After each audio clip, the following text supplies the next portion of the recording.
कभी कमज़ोर नहीं हुई। आज भी गांव के अंदर आधा गांव इनेलो का ही है। देखिए, बिखराव मेरे आने से बाद में तो हुआ नहीं, पहले से है। क्या हालात, क्या परिस्थितियां रही होंगी। और बीजेपी का तो हमेशा से ये रहा है। महाराष्ट्र में बाल ठाकरे का परिवार था, वो तोड़ा। पंजाब में प्रकाश सिंह बादल जी का परिवार, मनप्रीत बादल, वो तोड़ा।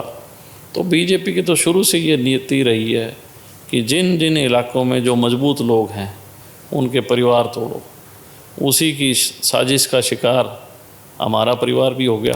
8 महीनों में कितनी लूट हुई, कितनी धमकियां मिली, कितनी गुंडागर्दी फैली, कितने बलात्कार हुए, कितने कत्ल हुए। कानून व्यवस्था की हालत क्या है? ज़ीरो। हरियाणा के लोगों पे कर्जा है 1,52,000 करोड़। 1,52,000 करोड़ का आपने कुछ किया नहीं, वो सब लोग आप डकार के, कोई बात नहीं, आप 60,000 करोड़ का कर्जा और ले लो। इन 27 लाख किसानों की जान छूट जाएगी, कर्जा मुक्त हो जाएंगे। आपने मेरे को देखा नहीं सैनी साहब, आज आप कुछ मन में गाड़ के आए हो। मैं स्पष्ट कहने वाला आदमी, आप पहले मुझे पढ़ो। मैं पहला आदमी हूँ जो भेड़ लेके नगर पालिका में गया था। मैं पहला आदमी हूँ जिसने ये कहा था टिकटें एसपी और डीसी को दे देना, लोग इनकी पांड भर देंगे। मैं बहुत बेबाक और क्लियर आदमी हूँ।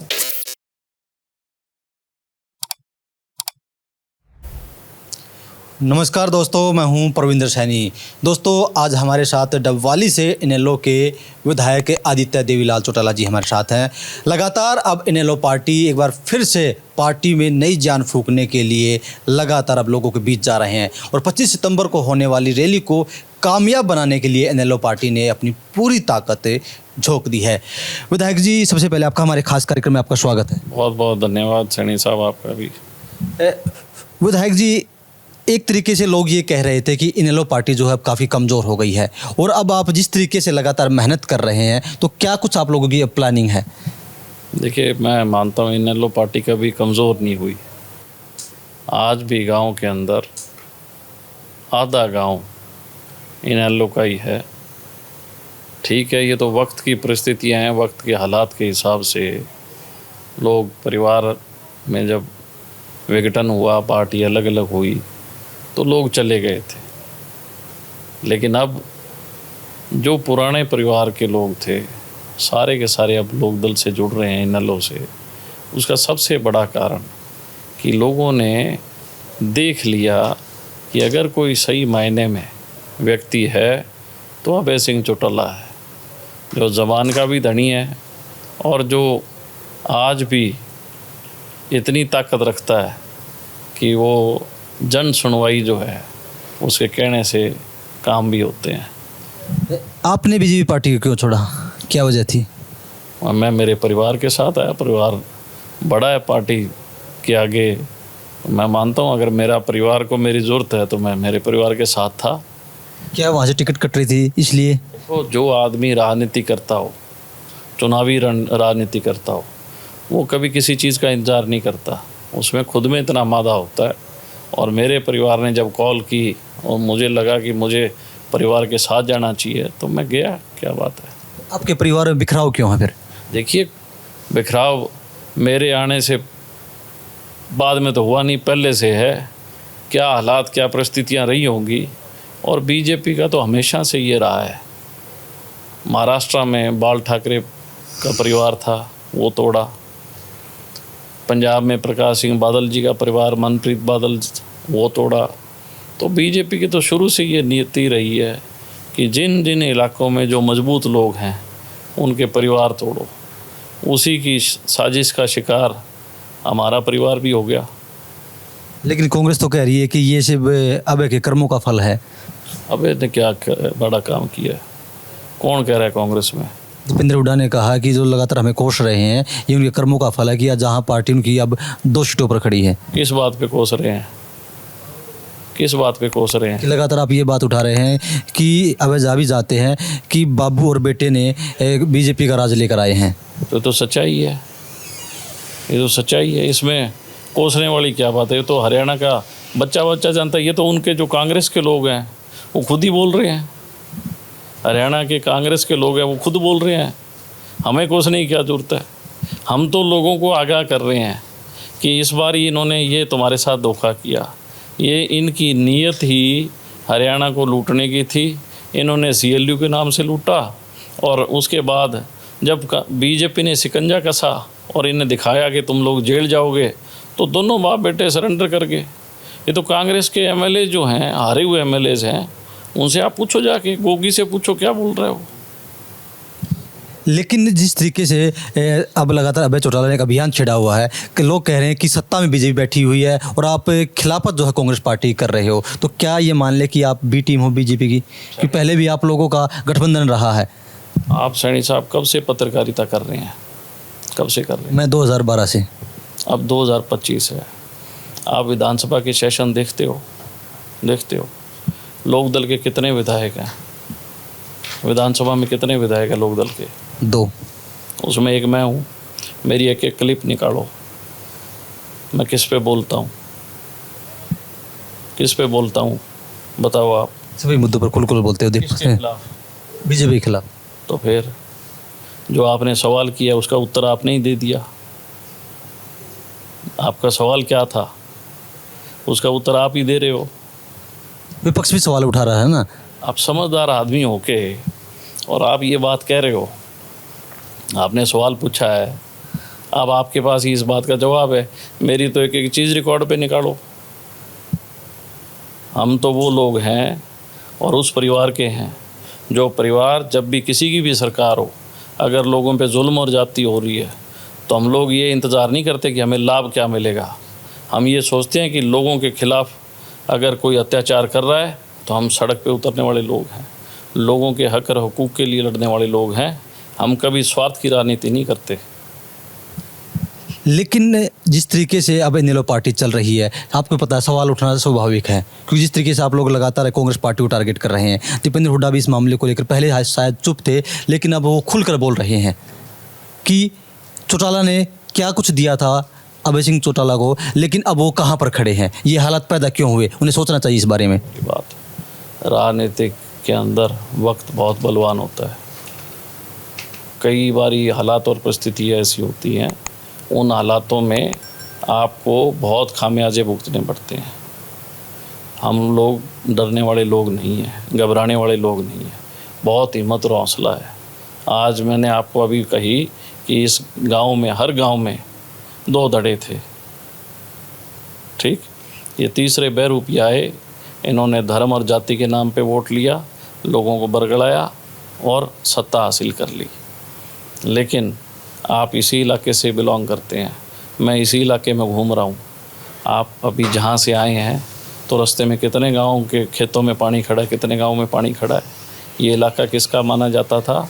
यही बाबू बेटा छाती ठोक के कहते थे ना, चौधर की बात करते थे। इनसे ये पूछो कि तुमने 2 प्लान लोगों से चौधर के नाम पे ठगी की, आज तुम्हारी पोल खुल गई, पूरे इलाके में पानी खड़ा है, पूरा इलाका डूबा पड़ा है। पहले कभी ये इलाका देवीलाल का भी हुआ करता था, चौटाला परिवार का। देवीलाल ने सबसे पहले मुख्यमंत्री बने 1977 में। आपकी कितनी उम्र है अभी? जन्म कब का है आपका? मेरा 87 का। 77 में, मेरा 77 का जन्म है। सबसे पहले अगर बांध की शुरुआत की थी तो आपके यहीं नज़दीक गांव से शुरुआत की थी 77 में। और बाढ़ के ऐसे हालात होते थे कि लाखों एकड़ और कई ज़िले तबाह हो जाते थे, और वो सोच थी चौधरी देवीलाल की। आज भी मैं उस गांव में जाके आया हूँ। उन लोगों ने मुझे बताया कि चौधरी देवीलाल ने यहाँ से बांध बनाना शुरू किया था, जो कि बाढ़ रोकने के लिए। उसके बाद 9 साल ये बाबू बेटे सरकार में रहे। अगर इन्होंने इस इलाके में काम किया होता, आज हर गांव की पानी की निकासी का प्रबंध होता, हर खेत के पानी निकासी का प्रबंध होता। लेकिन आज ये इलाका डूब रहा है। सिर्फ इन दोनों ने बहकाने के सिवाय कोई काम नहीं किया। और उसके बाद 11 साल इस बीजेपी ने हिंदू मुसलमान, जाट गैर जाट जातियों में बांटने का काम किया है। विकास के नाम पे कोई काम नहीं। उन दोनों ने लूटा, अब ये सब मिल के लूट रहे हैं हरियाणा को। आपने कहा कि पहले हुड्डा साहब ने लूटा, अब बीजेपी लूट रही है, तो क्या हम ये मान लें कि जो आप लोग लगातार रैलियों में कह रहे हैं कि एक कांग्रेस पार्टी की जीत तय थी, क्या ये एक फिक्सिंग मैच था या वोट चोरी थे? सैनी साहब, अभी विधानसभा का सेशन हुआ, सरकार 8 महीने की बनी है।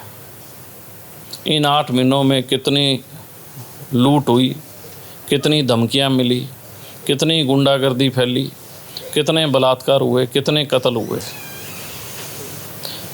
बहादुरगढ़ शहर में चले जाओ, लगभग 100 घरों के आगे पुलिस बैठी है, क्योंकि धमकियां मिली हैं, पैसे की उगराई होती है, मोबाइल पे धमकियां मिलती है गैंगस्टरों से। एक शहर के अंदर अगर 100 घरों के आगे पुलिस बैठी है, कितने शहर हरियाणा में और हैं? कितने लोगों को, व्यापारियों को धमकियां मिलती है, कितने उन लोगों को धमकियां मिलती है जो अपनी खून पसीने की कमाई से पैसा इकट्ठा करते हैं और सारे के सारे गैंगस्टर ऑपरेट कर रहे हैं। अभी हमारी एक बेटी थी जो कि स्कूल में प्राइवेट टीचर के रूप में पढ़ाया करती थी, मनीषा, उसका पहले रेप हुआ, फिर कत्ल हुआ। सरकार की संजीदगी देखो कि सरकार ने कोई उस पर संज्ञान नहीं लिया। गांव के लोग उतरे न्याय के लिए। कानून व्यवस्था की हालत क्या है? ज़ीरो। 3 जिले शराब के ठेकों की नीलामी ना होना और गैंगस्टरों द्वारा ये कहना कि भाई कोई ठेका भरने जाएगा तो हम उसे मौत के घाट उतार देंगे। 2 व्यापारियों का उन्होंने गोली मार के कत्ल कर दिया।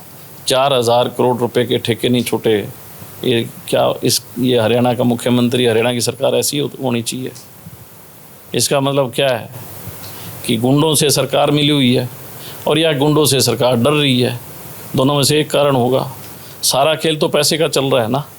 तो ये तो सारा नीचे चपड़ासी से लेके अफसर से लेके विधायक से लेके मंत्री और मुख्यमंत्री तक सब लोग पैसा खा रहे हैं। आज कोई एक जगह बताओ जहाँ भ्रष्टाचार नहीं है। थानों में जाओ पैसा, तहसील में जाओ पैसा, किसी दफ्तर में चले जाओ भ्रष्टाचार का बोलबाला है। आपने सरकार का बयान भी सुना होगा। सरकार ने जब भी इस तरह की बातें चलती हैं तो ये कहते हैं कि पहले लोगों को झांक लेना चाहिए कि उनके शासनकाल में क्या हो रहा था। और सीएम साहब ने, आपने देखा होगा, कुछ खुद आंकड़े भी पेश किए हैं जो पहले की सरकारों के थे। क्या बड़ी बात होगी? तो मूर्ख आदमी है जो पीछे की बातें करता है। उसको पूछ, तूने 11 साल तेरी पार्टी की सरकार रही, तू एक काम बता। अब वो तो पैदा नहीं हुआ तो नेहरू की बात छेड़ लेता है, कभी किसी की बात छेड़ लेता है। जब वो पैदा नहीं हुआ उसको क्या पता किसी बात का। जब वो मुख्यमंत्री बना 8 महीने हो गए, उससे पहले 3-4 महीने रहा है। तेरे शासनकाल में तेरे काबू नहीं आ रही, तू पिछले 21 की गीत गा रहा है। आप पत्रकार हो, आपके बस की ना हो और आप किसी दूसरे को ये माड़ा है तो आप पत्रकार हो, आपके पास है, आप अच्छा करो। मुख्यमंत्री है, रोक दे गुंडागर्दी हरियाणा की। एक गैंगस्टर ने फेसबुक पे, इसके ट्विटर पे लिखा कि मनीषा का बदला सरकार नहीं लेगी तो हम लेंगे। इस मुख्यमंत्री से पूछो, तूने उस पर मुकदमा दर्ज क्यों नहीं किया गैंगस्टर पे? ट्विटर को तो सब देखते हैं, आपको पता होगा इस बात का। आपको पता होगा गैंगस्टर ने एक ट्वीट किया था, किसने किया था, क्या नाम था उस गैंगस्टर का? प्रचलित है, मेरे दिमाग नाम है, एक प्रचलित है गैंग, नाम मुझे ध्यान से स्लिप हो गया है। उसने किया था ये ट्वीट। फिर मुख्यमंत्री ने पर्चा दर्ज किया। उसने तो पूरे ट्वीट किया है, पूरी भारत ने देखा है, मुकदमा दर्ज हुआ है नहीं। फिर किस बात का मुख्यमंत्री है? सिर्फ इस बात का कि पिछली कोस ले। अरे पिछली तो कोस, तू अब तो बता दे तूने क्या किया है। ये पानी आया हुआ है, इस पानी को निकालने की जिम्मेदारी किसकी है? सरकार की। कोई अफसर आया है किसी गांव में? कोई मंत्री आया है? कोई मुख्यमंत्री आया है? और वो कहते तो पिछलों का, तो पिछलों को तो माड़ा करके होंगे, तू अच्छा कर दे, करके दिखा ले, लोगों कर सहूलियत दे। आप खेती करते हो? बिल्कुल करता। कितनी ज़मीन आपके पास? 2 किले। क्या लगाते हो? धान निकालने के बाद अगर आप उस पराली को जलाते हो तो आपके खेत में हाथों हाथ पटवारी नहीं पहुंचता है कि नहीं पहुंचता? पुलिस पहुंचती है, लेकिन कभी तक जलाई नहीं आता। कोई जलाए, कोई भी जलाए, पहुंचता है नहीं पहुंचता? पत्रकार साहब, पहुंचता है नहीं पहुंचता? कुछ मामले में पहुंचता, कुछ में नहीं पहुंचता। चलो, अगर कुछ में पहुंचता है, उन्हें कैसे पता लग गया अभी कोई पराली जला रहा है? कैसे पता लगता है? वे उनको कैसे पता लगता है भी फलाने जमींदार ने पराली जला दी? आप बताओ। हो सकता है नंबरदार है ना, सैटेलाइट से। तो अब ये सैटेलाइट का बटन बंद कर रखा है। ये डूबे हुए गांव और डूबे हुए खेत नहीं दिख रहे। अब इसमें भी वो पुराने का पिछले ने कोसेगा। सैनी साहब हो गए, सैनी साहब की मदद कर रहे हो। नहीं, मैं इसी की मदद नहीं करता। फिर सोचो, तर्क के साथ बात करो कि कमज़ोर आदमी पिछले गीत गाता है, जिसके पल्ले कुछ ना हो ना, कि जिसने आगे राज तो चौर देवलाल ने किया, ओम प्रकाश चौटाला ने भी किया, कभी भी पिछलों का गीत नहीं गाया। उन्होंने बताया भी मैं बुढ़ापा पेंशन बांधने जा रहा हूँ, मैंने बांध दी। चौरी बंसीलाल ने कहा था अगर बुढ़ापा पेंशन देवीलाल बांध सकता है तो मुख्यमंत्री मैं हूँ, मैं भी बांध दूँ, पर ये तो बका रहा है। राज में आते ही बांधी कि नहीं बांधी? आपके दादा, आपके पिता बुजुर्ग होंगे, उनको भी तो मिलेगी। तो ये हालात, जो कमज़ोर आदमी होता है ना, उसकी आदत होती है कोसने की, वो पुरानी बातों को। ये बीजेपी करती क्या है, ये कभी किसी का कोस लेगी, लाल बहादुर शास्त्री ने ये कर दिया, फलाने ने ये कर दिया। इनका ये काम है, तुम सत्ता में हो 15 साल से, तुम बताओ तुमने 15 साल में क्या काम किया है, एक काम बताओ। अभी जब ये बाढ़ आई तो मेरे को एक चैनल ने ले लिया लाइव, तो मैंने ये कहा कि भाई जितनी योजनाएं ये सरकार बनाती है हाईवेज़ की, जिसको लोग बड़ा खुश होते हैं भी सड़क, ये सारी योजनाएं पैसे कमाने की बनाई जाती हैं। ठीक है, डेवलपमेंट होनी चाहिए, हम नहीं कहते भी नहीं होनी चाहिए, होनी चाहिए। लेकिन अगर आप कोई प्रपोजल प्रोजेक्ट बनाते हो कि हमने सड़क बनानी है यहाँ से लेके और पूरे पहाड़ों तक, कश्मीर तक, और वो सड़क आप अपने ही ठेकेदारों को देते हो, और आप बिना टेक्निकल जानकारी के पहाड़ों को काट के और जो नदियों के रास्ते हैं उनमें मिट्टी डाल के भर देते हो, और कल को प्राकृतिक आपदा आती है तो पहाड़ों पे तो नुकसान है, प्लेन एरिया में पानी आके खड़ा होता है। ये मैंने ऑन रिकॉर्ड कहा।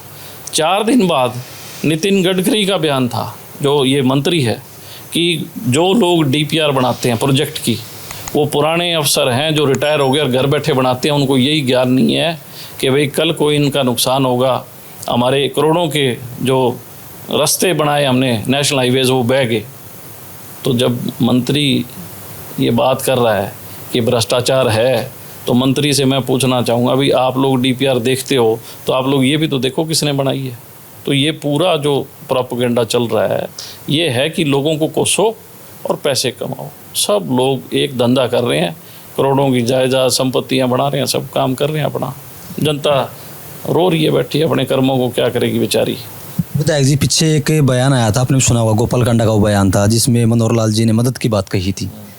तो क्या बीजेपी ने मदद की है इसकी? आप लोगों की? अगर की होती तो अभय सिंह कैसे हारता? हमारी पार्टी का नेता है, अगर की होती तो कैसे हारता? आप मेरे को जवाब दे दो। वो चीज़ तो आप बताएंगे। तो मैं तो आपसे पूछ रहा हूँ, मैं आपकी बात भी मान लेता हूँ। अगर की होती तो ये थोड़ी चुनाव हारता। ये सारे प्रोपेगेंडे हैं लोगों को पागल बनाने के, और कहीं ना कहीं समाज के अंदर ऐसी चीज़ें छोड़ते रहो टाइम टाइम पे, ताकि लोग उस बात की चर्चाएं करते रहें। चीज़ एक ही है कि इन सबको एक घबराहट है आज भी, कि इतना हजूम इंडियन नेशनल लोकदल के साथ लोग जुड़ रहे हैं। चौधरी अभय सिंह चौटाला जी के प्रोग्राम हो रहे हैं, मेरे प्रोग्राम हो रहे हैं। बहुत से पुराने लोग जो किसी कारणों के कारण, हो सकता है हमें भी कोई कमी हो, उन कारणों से वो बिछड़ गए थे, लेकिन पिछले 20 सालों में उन्होंने कांग्रेस का, उन्होंने बीजेपी का राज देख लिया। अब सब लोग घर वापसी कर रहे हैं, और जो 25 सितंबर की रैली है, ये ऐतिहासिक रैली होगी, रिकॉर्ड तोड़। आपको उसी दिन अंदाज़ा लग जाएगा कि आज इंडियन नेशनल लोकदल कहाँ खड़ा है। इसमें किस किन लोगों को इनवाइट किया गया है? देखो, बहुत से ऐसे लोग हैं जो कांग्रेस के खिलाफ लड़ते हैं सारी उम्र, बहुत से ऐसे लोग हैं जो बीजेपी के खिलाफ है, उन तमाम लोगों को निमंत्रण दिया है, और बहुत लोग आएंगे। विधायक जी, एक बीपीएल घोटाला हो जिसमें कि पहले तकरीबन 52 लाख के करीब बीपीएल कार्ड बनाए गए थे, अब 10 लाख के करीब काट दिए गए हैं, एक पोर्टल के ऊपर सवाल उठ रहे हैं, आप क्या कहेंगे इसको लेकर? देखो, मैं एक ही चीज़ कहता हूँ कि कोई भी तकलीफ़, चाहे आपको भी तकलीफ़ हो किसी भी चीज़ की, चाहे मुझे तकलीफ़ हो, हमारी संतुष्टि होती है जब हम किसी व्यक्ति से आमने सामने बात करते हैं। पोर्टल पे किसी आदमी की संतुष्टि नहीं है, क्योंकि पोर्टल एक टूल है, माध्यम है। वो टूल आदमी से ही चलता है, आदमी उसको टूल को तैयार करता है, और आदमी ही असल में उस टूल को चेक करके रिज़ल्ट करता है। तो आपने ऐसा टूल बीच में क्यों बनाया जिससे हमारी संतुष्टि नहीं है?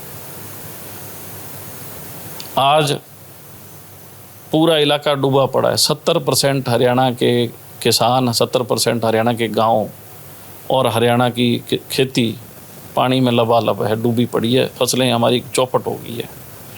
इसका मौका मुआयना पटवारी अगर आपने रख रखे हैं, लंबरदार हैं, तो उनसे कराना चाहिए। पोर्टल थोड़ी करेगा मुआयना। और पोर्टल तो इनके चल ही नहीं रहे। 817 पोर्टल है इनके, आपको तो ध्यान नहीं होगा, मैं बता दूं। 63 पोर्टल तो इनके डेड पड़े हैं, कभी आज तक नहीं चले। आज तक चले ही नहीं, एक आदमी भी नहीं गया। ये तो हाल है इनके। इनको पब्लिक फेस करने में डर लगता है, इसने इन्होंने टूल्स बना दी। और पढ़े लिखे लोग सोचते हैं कि ये डिजिटल हो गया। अरे मूर्खों, जब ये पब्लिक को फेस ही नहीं कर पा रहे तो इन्होंने तो ऐसी टूल्स खड़ी कर दी ताकि आप लोग कभी डायरेक्ट संपर्क में ना हो, किसी को उलाना नहीं मिलेगा। पोर्टल तो एक कंप्यूटर ही है, कोई जवाब थोड़ी देता है। तो ये तो बहकाने वाले लोग हैं। और आज तो किसी को इनसे उम्मीद भी नहीं है। गाँव में ना बुज़ुर्गों को इनसे कोई उम्मीद है, ना हमारी महिलाओं को, ना हमारे नौजवान साथियों को, ना पढ़ने वाले बेटे और बेटियों को इस सरकार से कोई उम्मीद नहीं है। आप किसी भी गांव में चले जाना, आप उनसे बात कर लेना, मैं सच्चाई बता रहा हूँ। वो अपनी छाती पे हाथ रख के ये कह दे भी ये सरकार ठीक काम कर रही है, तो मैं मान जाऊँगा। विधायक जी, आपकी पार्टी ने 350 तकरीबन गाँवों को पंजाब में गोद लिया है, और हरियाणा प्रदेश के अंदर भी आपने हालात देखे हैं कि किस तरीके से जल भरा हुआ है। तो आप लोगों ने ये फैसला हरियाणा हित में क्यों नहीं लिया? मैं आपको बताता हूँ, पंजाब में जो नज़दीक एरिया लगता है, उस एरिया के तमाम इलाका तबाह हो गया। हरियाणा के अंदर भी अब हर गांव में, मैं कल बहादुरगढ़ के गांव में था, वहाँ भी लोग मदद कर रहे हैं। आनी सरकार को मदद चाहिए थी करने, हम तो फिर भी लोगों के साथ खड़े हैं।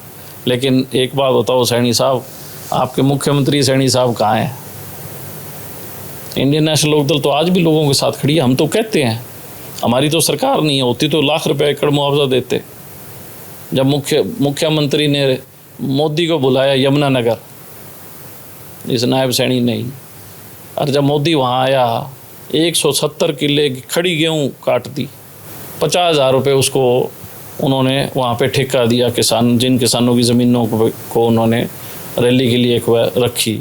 तो मोदी आता है तो 50,000 रुपये, और जब ये पानी डूबाता है तो हमें कितने पैसे मिलेंगे किसानों को? 15,000। क्यों? मोदी घना सूत रहा है या घना फूट रहा है?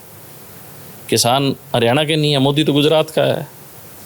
ये तो तुम्हारे देश प्रदेश के हैं, तुम्हारे अपने लोग हैं जिनसे तुम्हें वोट लेने हैं, और जिनसे तुम ठगी मार के वोट लेते हो, चोरी करते हो वोट की, तो तुम्हारे लोग हैं। पूछो उनसे, मिले तो पूछना। बातचीत होगी, जरूर सवाल रखूँगा आपके में। तो क्या होना चाहिए, किस तरीके का सिस्टम होना चाहिए जिससे किसानों को राहत मिल सके? ये मैं तो विधानसभा में कहता हूँ, और मैंने सवाल भी विधानसभा में लगाया था। किस किस के मुख्यमंत्री काल में हरियाणा में कितना कितना कर्जा हुआ, कुल हरियाणा में किसानों पे कितना कर्जा है, और कुल किसान कितने हैं, जो मुझे जवाब मिला। और ये जवाब आप कोई भी विधानसभा की मेरी क्लिप निकालोगे उसमें आएगा। मुख्यमंत्री स्वयं खड़ा हुआ, मुझे जो जवाब मिला कि चौटाला साहब की सरकार में 28,000 करोड़ रुपए का कर्जा हरियाणा पे था। कांग्रेस की सरकार आई, लगभग 68 या 78,000 करोड़ का कर्जा बढ़ा, और 11 साल से बीजेपी की सरकार है। 1,52,000 करोड़ रुपया हरियाणा के लोगों पे कर्जा है, 1,52,000 करोड़। मेरा दूसरा सवाल था कि हरियाणा में किसानों पे कितना कर्जा है और कुल कितने किसान हैं।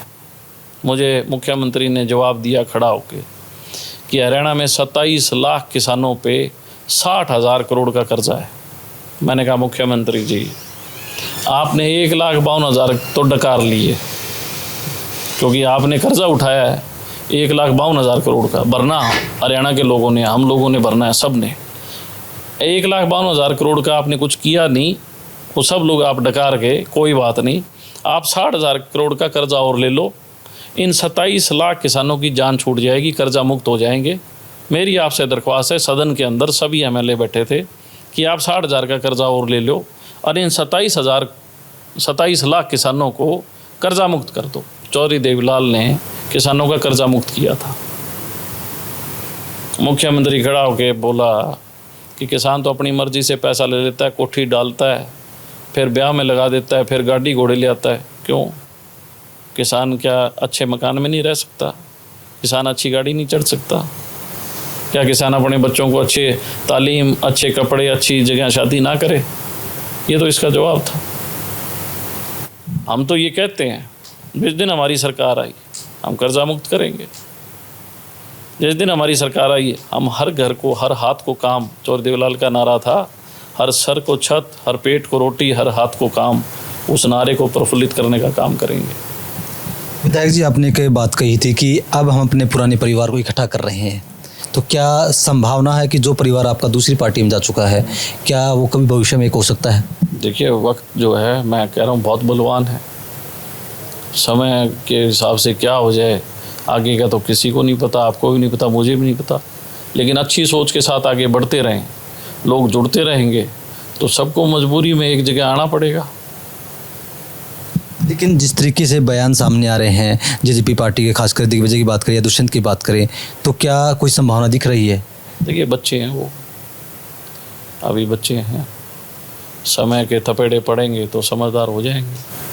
तो वक्त, मैं कहता हूँ, बहुत बलवान है और वक्त के हिसाब से अच्छा और बुरा वक्त चलता रहता है। अगर बुरा है तो अच्छा वक्त भी आएगा। जी, आपका पूरा परिवार है ये, तो क्या कभी जनरली कभी बात होती है आप लोगों की उनसे? परिवार है तो होती रहती है सबसे, क्या बात होगी। कोई इस तरह भाई तो आप भी होते होंगे, आपके भी चाचे ताऊ हैं सारे, और अच्छे बुरे टाइम वक्त में सब लोग इकट्ठे ही होते हैं। वो खुशी है, गमी है तो बैठना पड़ता है, तो उसमें कोई ऐसी चीज़ नहीं। मैं आपसे एक आखिरी सवाल करना चाहूँगा कि आप लोगों ने जो रैली तय की है 25 सितंबर की, इस रैली के बाद क्या लग रहा है आपको? क्या हरियाणा में हालात बदलेंगे? निश्चित तौर पे बदलेंगे। और मैं कह रहा हूँ कि मैं इलाके में घूमा हूँ, मैं हर गांव में गया हूँ, लोगों को ईमानदारी से बता रहा हूँ, मैं कोई बड़ाई नहीं कर रहा। इस सरकार से कोई उम्मीद नहीं है और लोग अब थक गए हैं। हरियाणा एक ऐसा प्रदेश था जो 36 बिरादरी का भाईचारा था। सैन साहब, चाहे आप जिस गांव में रहते हो, मैं भी गांव में रहता हूं, गांव में किसी बेटी की शादी होती सारा गांव मदद करता था। सारी बारात आती थी, सारा गांव उस बारात को खाना खिलाना, उनके डेरे लगाने, फिर उस लड़की का विदा करना। सारा परिवार, गांव ऐसा लगता था हमारी बेटी है। कोई किसी के दिक्कत आ जाए, कोई आपत्ति आ जाए, सारा गांव उसका सहयोग करता था। एक बहुत प्रेम प्यार हरियाणा में था। इस बीजेपी ने पहले तो धर्म के नाम पे, हिंदू मुसलमान के नाम पे लोगों को बरगलाया, बहकाया, फिर जाति के नाम पे। मैं आज सवाल एक आपसे करता हूँ, जितने भी खेत हैं सब में पानी भरा है आपके इलाके में ख़ास तौर पे। मुझे ये बताओ, वो तमाम खेत हर जाति वर्ग के हैं, उसमें हर भाई है, क्या मिट्टी बता सकती है कि मेरा जो मालिक है वो कौन सी जाति का है? क्या फसल बता सकती है कि मैं किसकी हूँ? किसानी है ना। इतना प्रेम प्यार था, इन्होंने समाज में जहर घोला। और अब आप देखो, आज इन लोगों को, सत्तासीन जो बैठे लोग हैं, उनको आज गलियों में, खेतों में होना चाहिए। आज वो नदारद हैं, दिख नहीं रहे। विधायक जी, क्या जब आप बीजेपी पार्टी में थे, क्या तब आपको इस पार्टी की ये बुराइयां नज़र नहीं आई? आपने मेरे को देखा नहीं सैनी साहब, आज आप कुछ मन में गाड़ के आए हो। मैं स्पष्ट कहने वाला आदमी हूँ। आप पहले मुझे पढ़ो। मैं पहला आदमी हूँ जो भेड़ लेके नगर पालिका में गया था। मैं पहला आदमी हूँ जिसने ये कहा था टिकटें एसपी और डीसी को दे देना, लोग इनकी पांड भर देंगे। मैं बहुत बेबाक और क्लियर आदमी हूँ। मैंने कभी छल कपट और बेईमानी की राजनीति नहीं की। बहुत स्पष्ट हूँ मैं। मुझे गुरूर नहीं है, मुझे अपने पे आत्मविश्वास है कि मैं सच्ची राह पे और सही फैसले पे और किसान और गरीब के साथ खड़ा हूँ। मैं कमज़ोर के